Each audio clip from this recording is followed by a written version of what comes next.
Let's talk about the moment avoidants regret the most, and I mean instantly. It's the moment they realize they've pushed someone away they actually care about, and that person isn't coming back. Here's the thing. People with avoidant attachment patterns don't set out to hurt anyone. Their instinct isn't cruelty. It's self-protection. They've learned somewhere along the line, often early in life, that closeness is risky. Intimacy feels like pressure.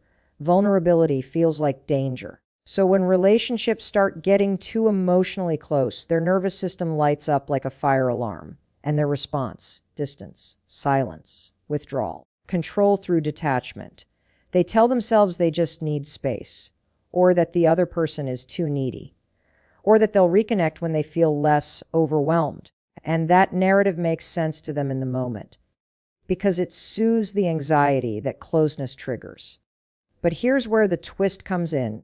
That space they so desperately create becomes the very thing they regret the second it's no longer on their terms. Because eventually, and this happens in nearly every single avoidant dynamic, the other person gets tired of chasing, tired of guessing, tired of trying to prove their worth staying close to. And when that person finally detaches, not as a strategy, but out of exhaustion, the avoidant suddenly wakes up. Now, here's the psychological depth behind this shift. When an avoidant pushes someone away, they're acting from their defense mechanisms. In the moment, they're not rejecting the person. They're rejecting the emotional intensity. It's like trying to turn down the volume on a speaker that's blasting too loud. But once that noise is gone, once the person they distance themselves from goes quiet, something eerie happens. The silence they thought they wanted, it doesn't feel like relief. It feels like loss. That's the instant regret. And it's brutal. Because the avoidant mind starts replaying everything. The moments of kindness. The emotional connection they didn't fully let themselves enjoy. The way that person tried, really tried, to stay close despite the emotional walls. And it hits them. I pushed away the very thing I actually needed. There's also a philosophical paradox here that's worth noting. Avoidants crave love just like everyone else. They want to be seen, known, chosen. But the way they protect themselves ends up making that very thing impossible. They believe the safest place is alone, but then they suffer in the isolation they created. So when the person they pushed away doesn't come back, when it's really over, they're left with a kind of internal collapse. Not because they didn't care, but because they did care and their fear made them sabotage it. I've spoken to so many people who identify with this pattern. Some don't realize it until years later, when they suddenly find themselves missing someone they told themselves they didn't need. Others know it the moment it happens. They send a text, or check a social media profile, or hear a name in conversation, and their stomach drops. That's the gut punch of regret, because once the defense calms down, the heart speaks up. And by then, the door might be closed. What makes this especially hard is that avoidants often come across as calm and rational during the distancing. They seem like they've thought it through. But what's really happening is that they've shut down emotionally, so they mistake numbness for clarity. And clarity only returns when they reconnect to their emotions, usually after it's too late to undo the damage. Now, if you're someone who tends toward avoidance, this isn't about blame. It's about awareness. You don't have to keep running the same script. You don't have to wait until the regret hits to realize what matters to you. One of the most powerful things you can do is pause in the moments you want to pull away and ask, am I pushing this person away because they're wrong for me, or because getting close scares me? That single question can create the space for a different outcome. And if you're someone on the receiving end of avoidant behavior, know this: it's not about your worth. People with avoidant attachment patterns aren't rejecting you. They're reacting to their own unresolved fears. That doesn't mean you have to stick around and tolerate emotional distance, but it does mean you can release the idea that their inability to connect says anything about your value. Avoidants don't regret protecting themselves. They regret realizing, too late, that the connection they avoided was the one thing they genuinely needed. And the moment they see the person they pushed away thriving without them, the moment They're finally ready to reach out, but find silence instead. That's when the truth sets in. Here's what I want to leave you with. Don't wait until you're comfortable to value what matters. Because by the time you're ready to let someone in, they may have already let go. Let's dig into something that surprises a lot of people, especially those on the receiving end of an avoidant partner's behavior. It's the fact that avoidants often don't feel regret, clarity, or even much emotion at all during the conflict. The regret comes after, sometimes long after, and by then the damage is already done. This is where it gets psychologically complex. Avoidantly attached individuals aren't emotionally numb by nature. They're emotionally overwhelmed. That's a key distinction. In situations that involve emotional intensity, whether that's an argument, a vulnerable moment, or even too much closeness, their nervous system goes into shutdown mode. It's like a circuit breaker tripping. The body says this is too much, and the emotional self checks out. So in the heat of the moment, they might seem cold, distant, unbothered, like they don't care. But that's not the truth. What's really happening is that they're protecting themselves by disconnecting, not just from the other person, but from their own emotional experience. And in that state, they often believe the decisions they're making are rational, logical, and necessary. They say things like, I need space, or this isn't working, or you're asking too much. And in the moment, they believe it. Not because they don't care, but because they can't access how they feel. The walls are up, and even they can't see over them. But here's where it flips, and this is what no one tells you about avoidance. Once the intensity dies down, once the emotional risk is gone, and once the person they pushed away is no longer reaching out, that wall starts to crumble. The nervous system regulates. The emotions start to resurface. And that's when the regret hits like a freight train. Suddenly, they can feel everything they couldn't during the conflict.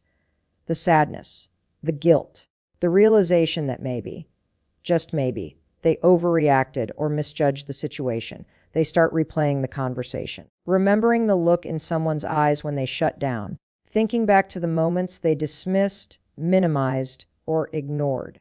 And that inner voice, the one they silenced in self-defense, starts speaking louder. You messed this up. You pushed too hard. You didn't fight for them. It's in this emotional aftershock that avoidants often experience the deepest regret. Not just for the loss, but for how blind they were to what mattered in the moment. Because now, with space and clarity, they can see what they couldn't before. They remember the connection, the care, the effort the other person put in. And they realize the person they shut out wasn't the problem. Their fear was. From a philosophical lens, this is about time and perception. In the moment, avoidants prioritize relief over resolution. The goal is to escape discomfort, not to understand it. But when the discomfort fades and they look back with a calm mind, they're no longer seeing through fear, they're seeing through memory. And memory has a way of highlighting what the heart ignored. This cycle of shutting down, detaching, then regretting is one of the most painful loops to be caught in. Because by the time the avoidant is ready to reconnect, the other person might already be gone. Emotionally, mentally, even physically. And that window doesn't always reopen. What's especially hard is that this regret isn't performative. It's real. Avoidants often sit with it quietly. They don't always reach out. Sometimes pride gets in the way. Sometimes they assume too much time has passed, or they believe they don't deserve a second chance. But inside, there's this slow burning ache, the one that whispers you didn't show up when it counted, and now it's too late. So, if you recognize yourself in this, if you've ever found yourself going numb in a conflict, then later feeling this overwhelming wave of emotion, know that you're not broken. You're not unloving. You're protecting yourself in the only way you've known how. But also know this protection is not the same as connection. And the longer you wait to tune into your feelings, the more likely you are to lose the people who matter most. You can start changing this. It begins with slowing down in the moment, noticing when you're disconnecting, asking yourself, what am I trying not to feel right now? That pause, that tiny break in the shutdown pattern can open a door to empathy, to presence, to staying in the moment when your instinct is to run. If you're someone on the other side of this pattern, someone who's been on the receiving end of emotional shutdowns, you've probably asked yourself, why do they only realize it after I've left? And the truth is, that's the moment when the noise of fear dies down enough for the truth to be heard. But here's what I want you to walk away with: awareness delayed is often connection denied. Don't wait for calm to recognize what's real. Learn to feel through the storm, not just after it passes. If there's one thing that cracks the avoidance emotional armor instantly, one moment that flips the switch from cold detachment to deep, unshakable regret, it's this: seeing the person they pushed away move on. Not pretend to move on, not pull back temporarily. I mean, really move on. Emotionally, energetically, fully. This moment is a mirror avoidants avoid at all costs, because it reflects something they've spent their entire lives running from: the consequences of their own emotional absence. You have to understand, for people with avoidant attachment patterns, there's often a hidden assumption that the person they're in a relationship with will always be there. Not because they're entitled or cruel, but because they operate on this subconscious belief that distance is temporary. That pulling away doesn't mean letting go. It just means, I'll come back when it feels safe. And most of the time, that's exactly what happens. The avoidant pulls back, the partner leans in, tries harder, proves they're still available. So the dynamic stays alive, even if it's dysfunctional. But once the person they distance themselves from finally stops chasing, once they reclaim their power and start building a life that doesn't revolve around waiting, that's when the avoidant realizes something that hits harder than any breakup ever could. They're not being waited on anymore. And this isn't just about someone being in a new relationship. Sometimes the person they left isn't even dating yet, but their energy is different. Their voice is lighter. Their posts on social media don't sound like coded cries for attention anymore. They look genuinely free. And that freedom doesn't feel like relief to the avoidant. It feels like loss. Because now they're no longer being given the chance to come back on their terms. Psychologically, what's happening here is a confrontation with finality. Avoidants tend to live with one foot out the door emotionally, not because they want to leave, but because staying too deeply feels unsafe. So when they sense that door closing from the other side, it sends a ripple of panic through their system, and that panic gets mislabeled as longing, regret, love, sometimes even obsession.